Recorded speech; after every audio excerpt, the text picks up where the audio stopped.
नमस्कार, आप सबका यहाँ स्वागत है। जैसा कि आपको मालूम है, 2 अक्टूबर 2022 से जन सुराज अभियान के तहत जो पदयात्रा हम लोगों ने पश्चिम चंपारण के गांधी आश्रम भितिहरवा से शुरू की, उसको अब करीब 18 महीने 4 दिन हो गए हैं। और इन 18 महीनों में पश्चिम चंपारण से चल के पूर्वी चंपारण, शिवहर होते हुए गोपालगंज, सिवान, छपरा, वैशाली, समस्तीपुर, मुजफ्फरपुर, सीतामढ़ी, मधुबनी, दरभंगा, बेगूसराय, खगड़िया होते हुए हम लोग आपके जिले सहरसा में अभी कुछ 10 दिन पहले आए। अभी मैं सहरसा में करीब 15 से 20 दिन और रहूंगा।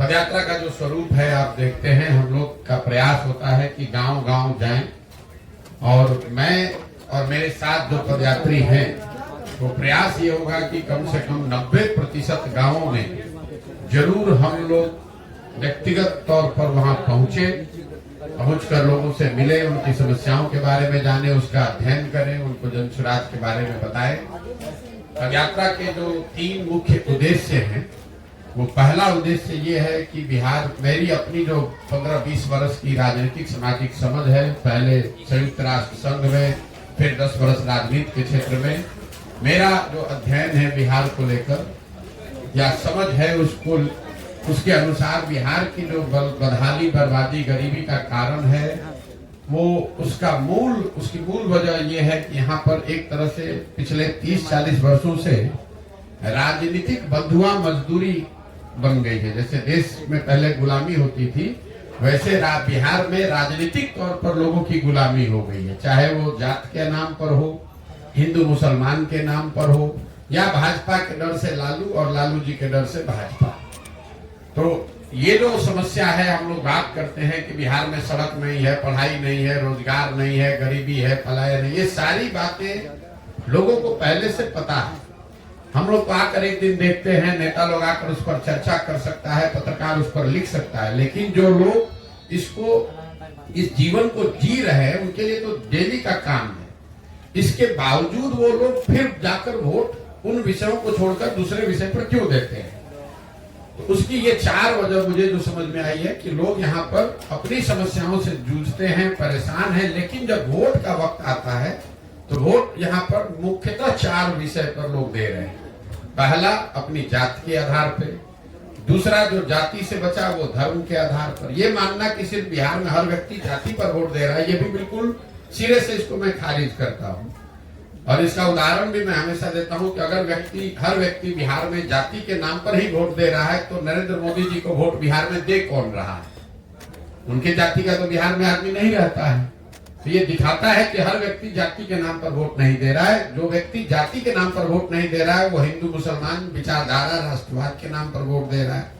लेकिन इन दोनों के बाद भी करीब आधी बिहार की जनता 2 विषयों पर वोट कर रही है। वो है लालू जी के डर से भाजपा, जिसको आप कह सकते हैं विकल्प के अभाव में। भाजपा को दे नहीं सकता इसलिए लालू जी को दे रहा है, लालू जी को नहीं दे सकता इसलिए भाजपा को दे रहा है। इन चारों चीज को अगर आप जोड़ दें तो आपको बिहार में 2/3 से ज्यादा जो वोट पड़ता है, वो इन्हीं 4 वजहों से वोट पड़ रहा है। तो पदयात्रा का पहला उद्देश्य यही है कि गांव-गांव जाकर लोगों को ये बताया जाए कि आप चाहे जीवन भर अपनी समस्याओं के बारे में चर्चा कर लें, जब तक आप इनसे अलग हटकर अपने और अपने बच्चों के भविष्य के लिए वोट नहीं करेंगे, तब तक आपका भला होने वाला नहीं है। वोट आपको जिसको करना है कीजिए। इस पूरे पदयात्रा के दौरान मैं ये नहीं कह रहा हूं कि वोट किसको कीजिए, मैं ये कह रहा हूं कि आप वोट किस बात के लिए कीजिए। अगर आपको मोदी जी को वोट करना है, मोदी को करो, लालू को करना है, लालू को करो, लेकिन वोट अपने और अपने बच्चों के लिए करो। ये पदयात्रा का पहला उद्देश्य है, गांव-गांव जाकर बताना। दूसरा उद्देश्य ये है कि लोग जो मजबूरी में वोट कर रहे हैं, विकल्प के अभाव में, जिनको समझ है कि हमको जाति के आधार पर नहीं, धर्म के आधार पर नहीं वोट करना है, लेकिन उसके पास विकल्प नहीं है, तो वो विकल्प के अभाव में वोट न करना पड़े, इसके लिए लोगों को हम ये बता रहे हैं कि आप साथ में आइए और आप मिलकर एक नया दल बनाइए। कई लोगों को ये लगता है मेरे नजरिए से कि पहले नेताओं की, दलों की मदद करते थे, अब बिहार में ये क्या नया काम कर रहे हैं। तो मैं आपके जरिए से आपको और आपके दर्शकों को, बिहार की जनता को बताना चाह रहा हूं कि मैं नया काम कुछ नहीं कर रहा हूं। जो काम हम पहले कर रहे थे वही काम कर रहे हैं।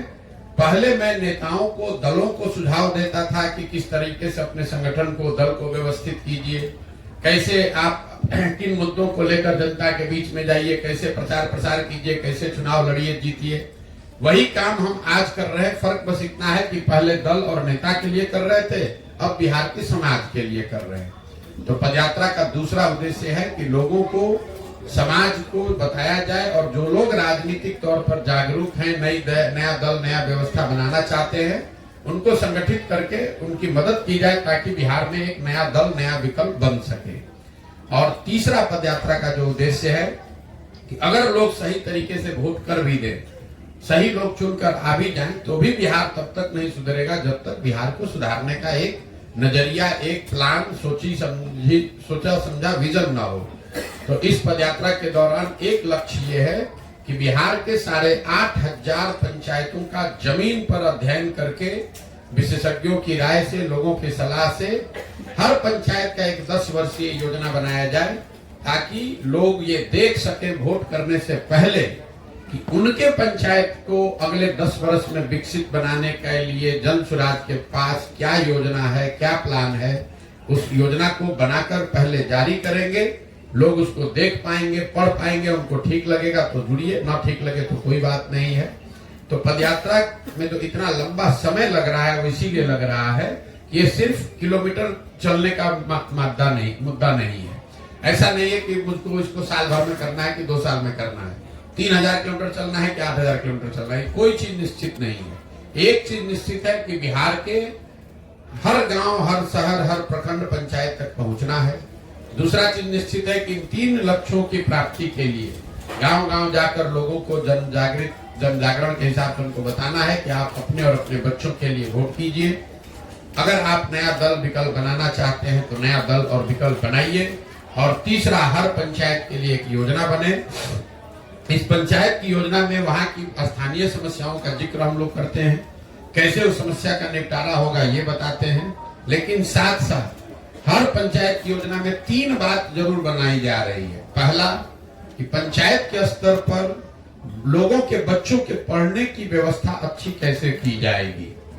दूसरा, हर पंचायत में 800 से 1200 नए रोजगार के अवसर कैसे पैदा किए जाएंगे। ये आंकड़ा 800 से 1200 इसलिए है कि एक अध्ययन करके हम लोगों ने पाया कि अगर पंचायत के स्तर पर 800 से 1200 नए रोजगार के अवसर पैदा कर दिए जाएं, तो करीब करीब पलायन को यहाँ से रोका जा सकता है। और तीसरा, हर पंचायत में जो खेती अभी हो रही है वो खेती जो खाने वाली खेती है, इसको कमाने वाली खेती में कैसे तब्दील किया जाए, कैसे लोगों को खेती से आमदनी हो। क्योंकि बिहार में आज जो खेती होती है ये खाने वाली खेती है। बोलचाल की भाषा में आपने सुना होगा, लोग कहते हैं कि अभी पंजाब से यहाँ लौट कर आए हैं खेती करने के लिए, कमाने के लिए लुधियाना जाएंगे, कोयम्बटूर जाएंगे। तो लोगों के दिमाग में जो खेती को लेकर नजरिया है कि खेती खाने का जरिया है, इससे अनाज पैदा करो ताकि अपना और अपने बाल बच्चे परिवार का पेट बढ़ता रहे। कमाने के लिए लोग मजदूरी करने जाते हैं। तो ये योजना बनाने का प्रयास कि बिहार में जो खेती करने वाले लोग हैं उनके लिए खेती कमाने का जरिया कैसे हो, ये एक लक्ष्य है। इन 3 लक्ष्यों को लेकर अभी 18 महीने से चल रहे हैं, 1-1.5 साल और लग सकता है, लेकिन पूरी तरीके से दृढ़ संकल्पित हैं। इस काम को पूरे बिहार में करेंगे। करने के बाद लोगों को एक साथ संगठित करके नया दल बनाया जाएगा और उसके बाद आगे की यात्रा, आगे की जर्नी शुरू होगी। अब आपके जो सवाल हैं यात्रा के दौरान के मेरे अनुभव या दूसरे कोई भी आप सवाल करना चाहते हैं तो आप सवाल कर सकते हैं। बहुत बहुत